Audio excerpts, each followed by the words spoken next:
All right, dude, we are live. What's up, guys? This is Dem Keys, and today we're gonna be moving on to the Pandas course in Kaggle Learn. Good news, we finished the Intro to Machine Learning course. Yesterday we got done with the second last chapter in that course, and then after the stream ended, I finished the last chapter. The last chapter was basically just setting up a notebook for a Kaggle competition and then submitting our entry for that competition.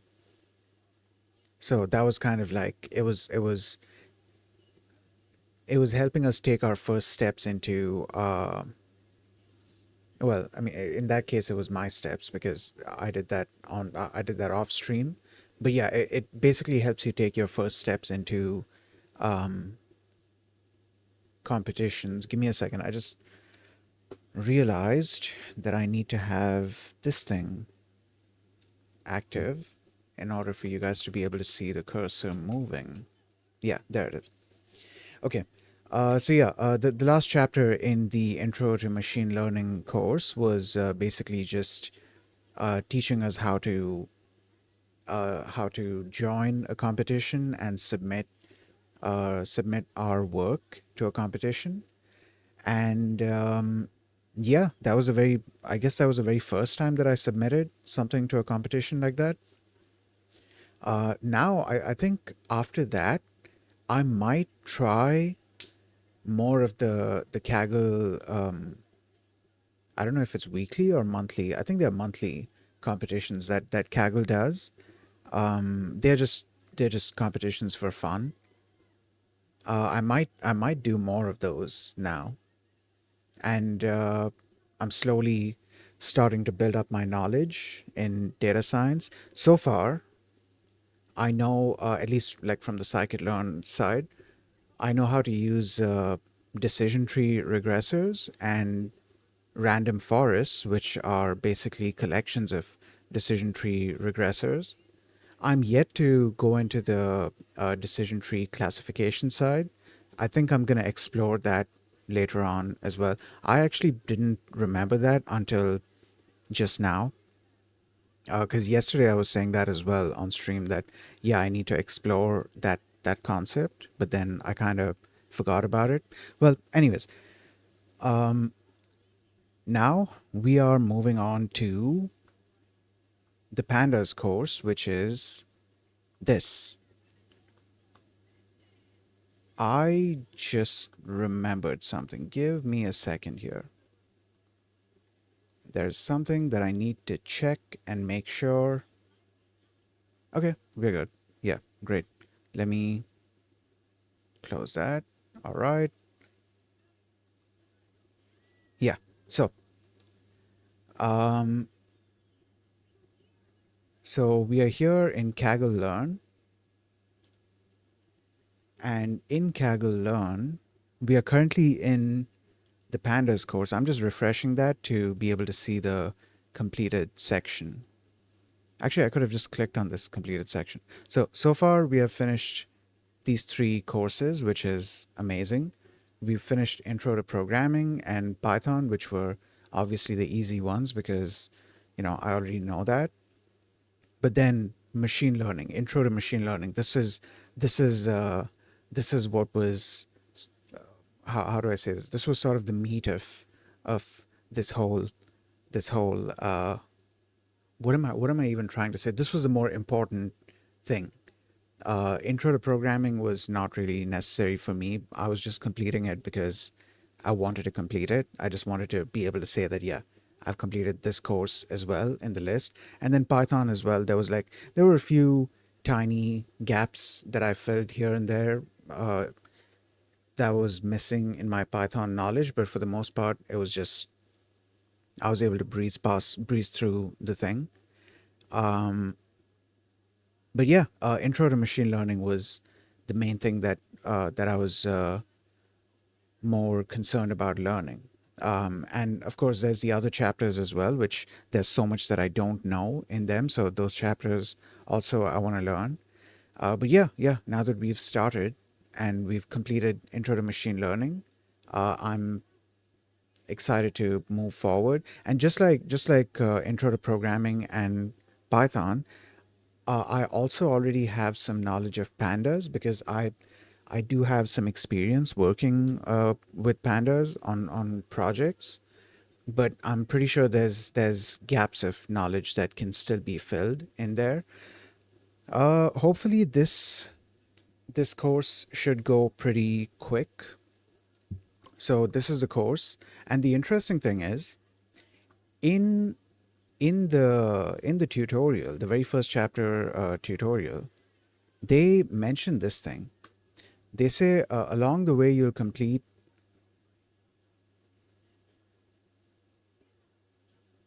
Yeah, along the way, you'll complete several hands-on exercises with real-world data.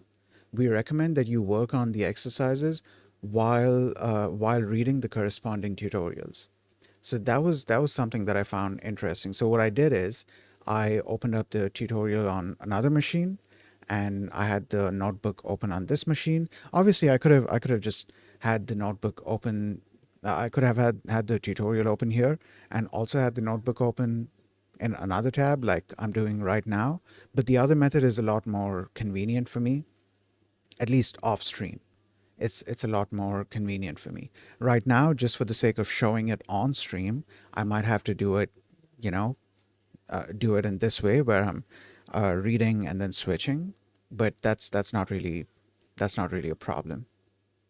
So I already got done reading, I think, half of this, and I reached to this section, reading data files. And dude, holy shit. I yesterday, okay, so here's what I wanted to do. Okay. I wanted to take a slightly different approach in terms of the data, like, acquiring the data. So what I did is I took a look at I believe I got the list from here. Or even if I click on see all, I might be able to see the thing. It's available in data. Actually, I can just click on it and show you guys.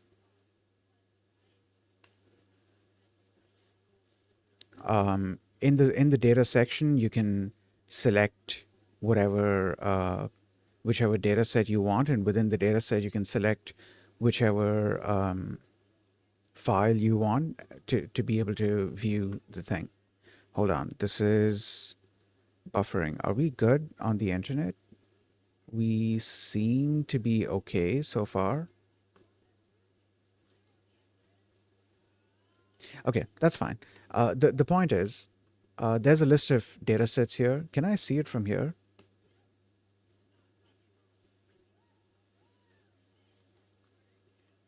Do I need to refresh this page maybe? Oh, of course. When I try to refresh the page, that's when it loads. Okay, let's wait for the thing to load. And yeah, anyways, my point with doing that was that to show you the data sets that this course is using. Hopefully, these are all the data sets that it's going to be using. It was a tiny bit of a hassle trying to download all of them. Fortunately, I was able to download all of them easily using the Kaggle CLI, but even then I had to set up my own simple workflow to kind of streamline the process. Now that I know how to streamline the process, I can use that exact same workflow for every other course in Kaggle Learn, because each of the courses they tend to use separate data sets, and this one I'm guessing it's using all these different types of data sets because they all have different types of data and they have massive amounts of data, and it's a nice mixture of different types of data sets. So that's probably going to give us practice with working with different types of data. Also, it's not just CSV files, it's also JSON files, it's also SQLite databases, which I have like no experience working with those.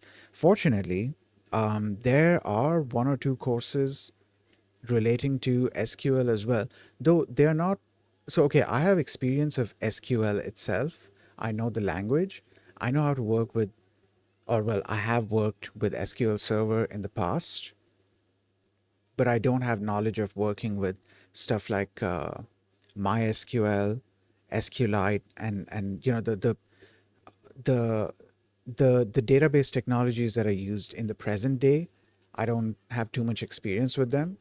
I'm slowly building up my knowledge with them as well. And the courses here, hold on, let's go back to this.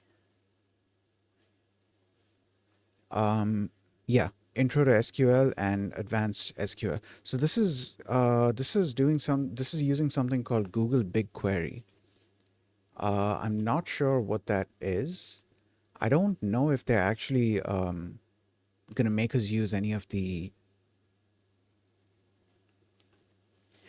other database technologies. I'm hoping they do. Let's try opening this up and see if it introduces us to this at all. I mean, I'm open to learning any of the other database technologies because I am planning on learning SQLite.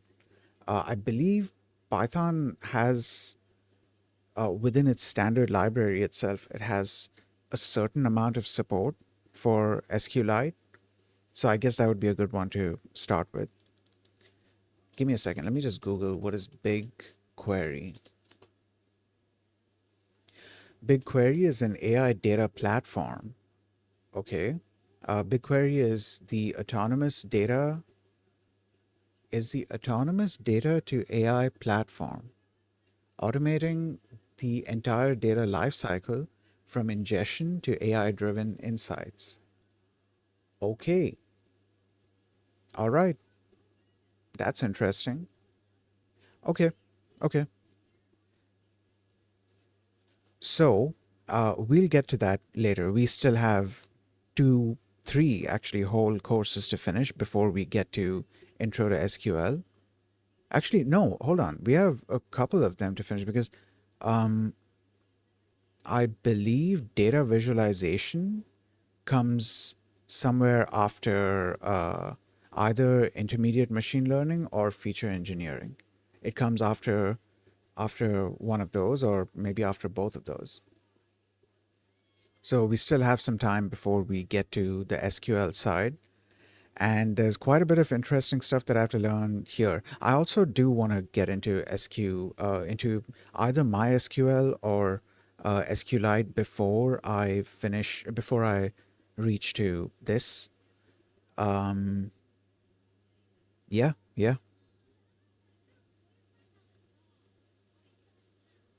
yeah, dude. I'm excited. I'm excited for this. Okay, let's get started with our reading stuff.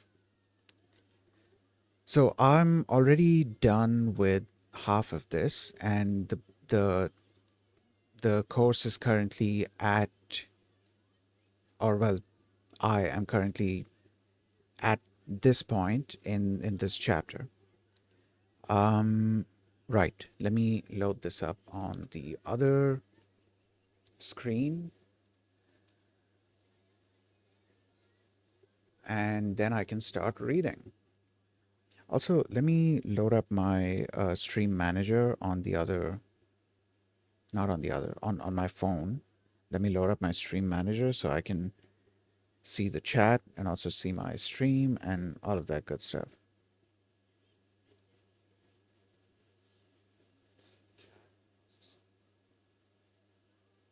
Okay, we are loaded. Great. Just one more thing. Actually, let me take a sip of water and then I can start.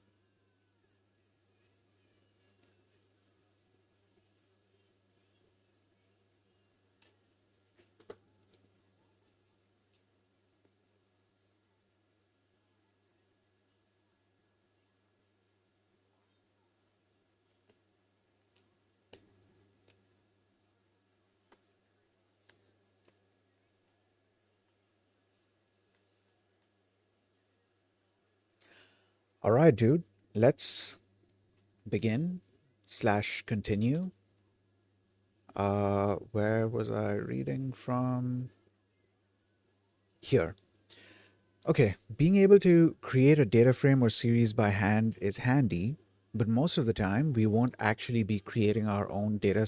We won't actually be creating our own data by hand. Instead, we'll be working with data that already exists. Data can be stored in any number of different forms and formats. By far, the most basic of these is a humble CSV file. When you open a CSV file, you get something that looks like this. That is this. So a CSV file is a table of values separated by commas, hence the name comma separated values or CSV. Okay, cool.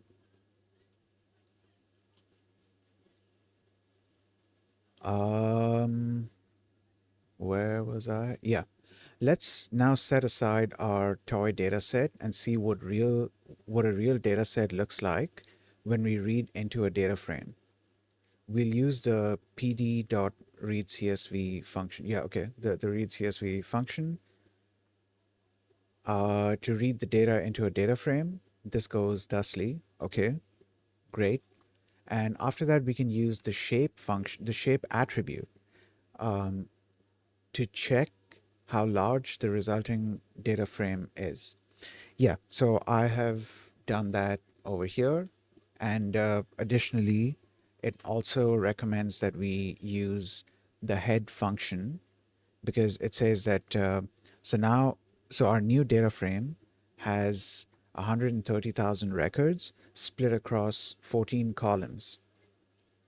That's almost 2 million entries. We can examine the contents of the resultant data frame using the head command, which grabs the first 5 rows.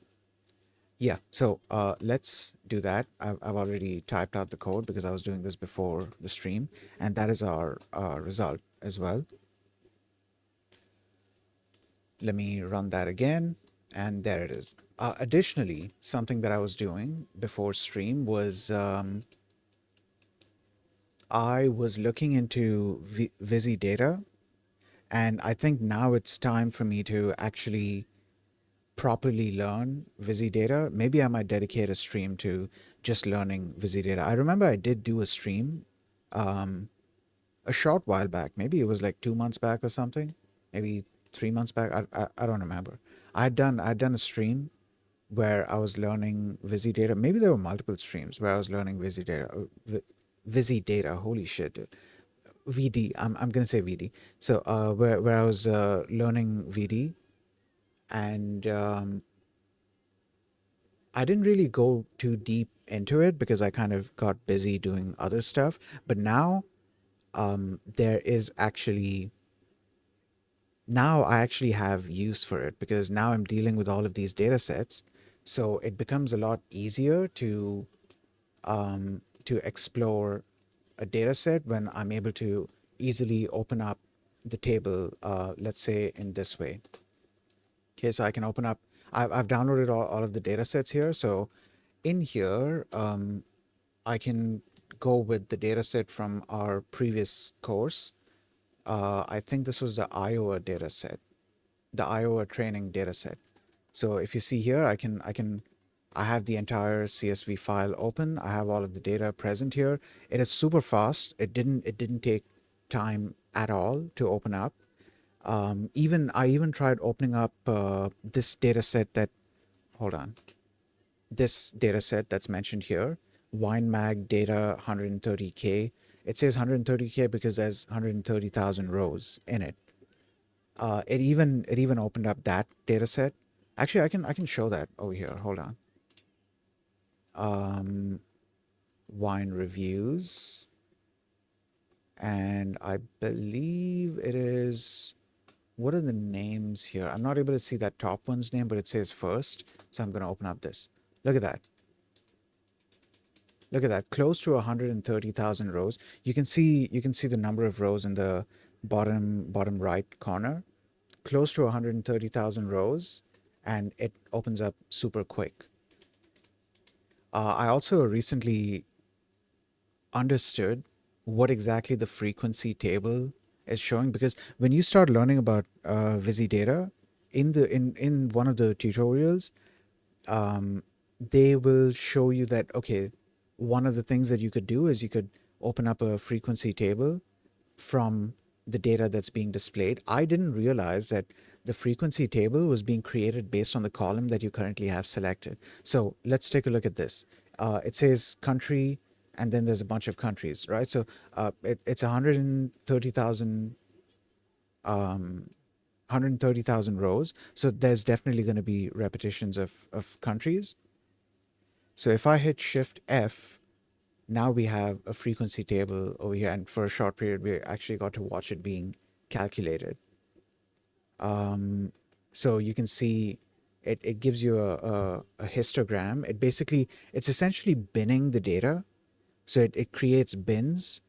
And that's why you have a histogram here, because it's creating bins that represent each of these. Well,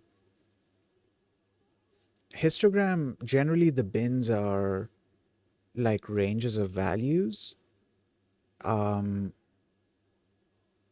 I'm trying to think about whether this would be considered a histogram or just a regular bar graph, but like it's being called a histogram here, and essentially it is binning the data.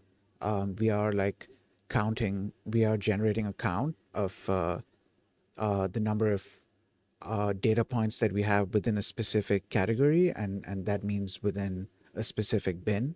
So yeah, in a way, that's a histogram. But yeah, this is something that I realized. Something else, we can pick something else that we feel like it might be, there might be repetition. Maybe, uh, I don't know if the wineries are gonna have any repetition. I'm not sure. Um, which thing here would have repetition? Okay, we can try something else. Something that would probably have repetition. Let's open this up. Yeah, here. So pack, bowl, cup, tray, box, stuff like that. So this is something that I realized, which it's kind of interesting. It didn't actually tell me what a frequency table was supposed to be. It just said, like the tutorial just said that yeah, you can you can open up a frequency table. I didn't really understand what what I was seeing, like what was the frequency of. And it's kind of unfortunate that the first thing that I did, or the first frequency table that I opened up, was aimed at the index. So in this case, you see review number. Um, if I go to this one, so you can see ID on the left side. Now, if you do a frequency table of this, then it's going to look like, well, this. And so that's why it wasn't really making sense to me. But then when I moved it over to something else, and for example, I did a frequency table like this, that's when it clicked for me that, oh, this is what the frequency table is. This is what it might be, doing. And yeah, dude, a frequency table is definitely very, very useful. Like straight up, you're getting a bunch of information here, and this isn't the only information that you can get. There's a bunch more information that you can get, all just by using Visi-Data. Like quickly open up the data set, couple of keyboard shortcuts, and you have your information right there. This is great if you're looking for the information like real quick. You don't have to type out Python code to load the data set, and then or well, load the data set into a data frame and then try and filter out the data based on whatever parameters and stuff like that. And before that, you would have to know what the columns of the data set are, because you're kind of going into it blind when you're writing Python code. So like this kind of, it simplifies a bunch of that. Like I feel like this is definitely going to help a lot with something like exploratory data analysis. I'm going to be able to use this tool a lot. That's why I want to spend some time learning this. Okay, anyways, let's get back to pandas. So we ran this, and that is our result. And now we can move forward. Let me go back here. Okay, the pd.read CSV function is well endowed with over 30 optional parameters you can specify. For example, you can see in this data set that the CSV file has a built-in index, which pandas did not pick up on automatically. Oh, the ID. Okay, okay. Which pandas did not pick up on automatically. To make pandas use the column for the index. Dude, I wonder if they're gonna go into multi-indexing. Because there's indexing is mentioned here, right? I wonder if they're going to go into multi-indexing because I never actually got a chance to explore that specific concept. I tried, but like I just kept getting distracted with other stuff. So I'm hoping maybe they'll cover because multi-indexing is a fairly advanced concept. It's not something you touch when you're learning the basics. But I did actually go into advanced stuff in pandas, and that's why I kind of want to, you know, explore this. But yeah, yeah. Even if it doesn't, like, I mean, at this point, I feel like I'm gonna be able to practice a lot of the stuff that I wasn't able to practice before. Specifically, I keep mentioning this, like in every stream, I keep mentioning this that it's because of IntelliSense being there.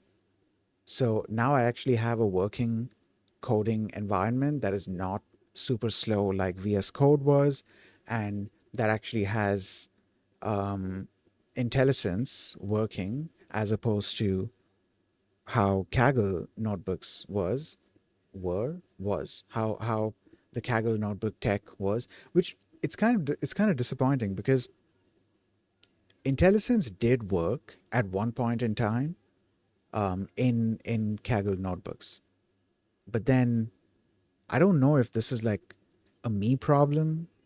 Like I don't know exactly how their IntelliSense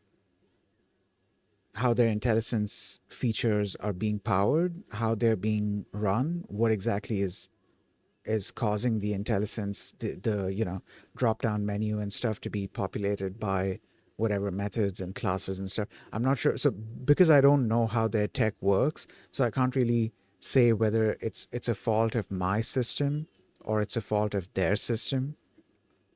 I don't care either way. What I do care about is the fact that it is not working. And because it's not working, so I can't really be productive while coding directly in the notebooks. And now I've solved that problem. Okay, all right. Carrying on, to make pandas use that column for the index, instead of creating a new one from scratch, we can specify an index call. Okay, so then it's going to pick up the very first column from the data set and use that as an index, I'm assuming. Let's try that. So right now it's showing, you can see two index columns on the left side. This is what I'm assuming this is what it's talking about, that it's actually loading the index column as some data as well. And because of that, it felt the need to create its own index column so that you actually have an index. But we are going to provide our own.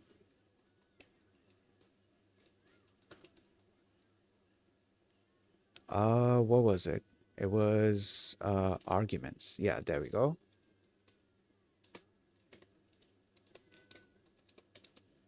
Index call equals 0. So we save this and we run, and there we go. Now our index column is being used. I wonder what would happen if I specified this. So if I specified the first column as the index column instead. That's interesting. Yeah, that's interesting. So that's what the index looks like right now. So indexing in pandas is there's a whole other chapter dedicated to it because like indexing is a whole thing of its own in pandas because pandas is not limited to just integer based indices. You can have different types of indices. You can have date based indexes. Like imagine that. Wait, I'm not sure in this case, should I be using indexes or indices? I'm going to say indices because the plural of index is indices, but like, I wonder if in this specific case we are supposed to, if in this specific case there's a reason to use the word indexes, or if it's just like a, you know, different regions have different pronunciations kind of thing. I'm going to say indices. Anyways, you can actually have date and time based indices as well, which was that was an interesting thing to find out because if you go based off of date and time based indices, you can actually pull data that's within a specific time frame, within a specific time range that you specify. And there's a lot of neat stuff that you can do with that. Date time is not the only thing. There are other types of indices that you can create as well. I don't remember exactly what they were, but there were some other types that we could create as well. But yeah, I guess we're gonna be exploring that um, in future chapters, and I'm guessing that's also why this course has this massive number of data sets.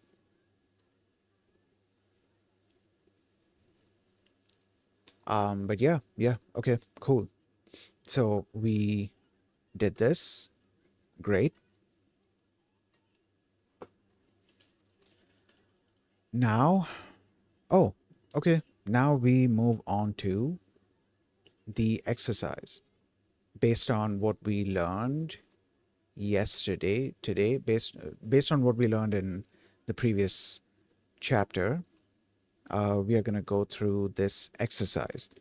Now, yesterday I did do one or two things in this already. I think, hold on, maybe three or four, not just one or two. There were a couple of things, like they said to create a data frame. Like you can see the stuff that I've done here. Let's wait for this thing to start up. Once it starts up, it'll say setup complete. In the meantime, let me hydrate and then hopefully it should be done after that.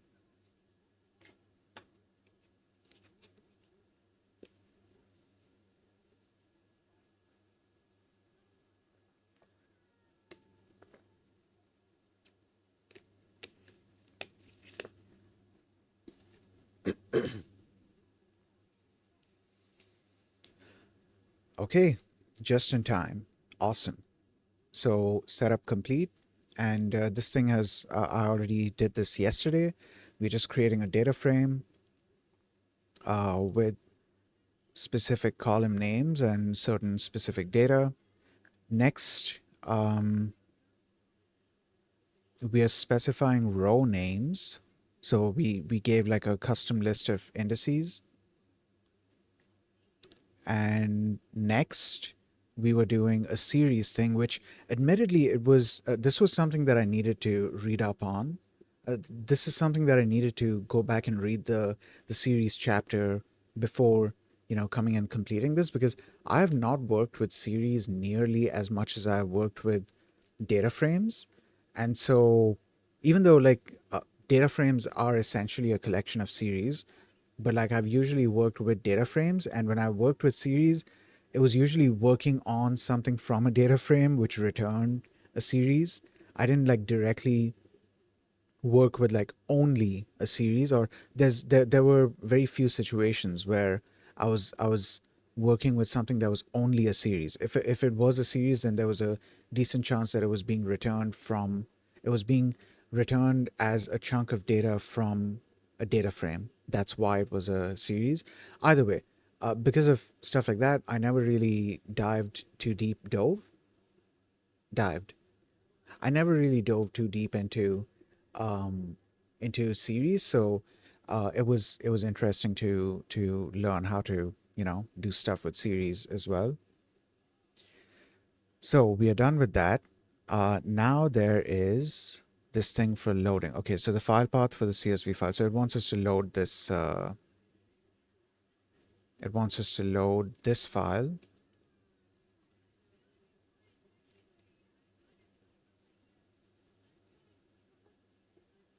Give me a second.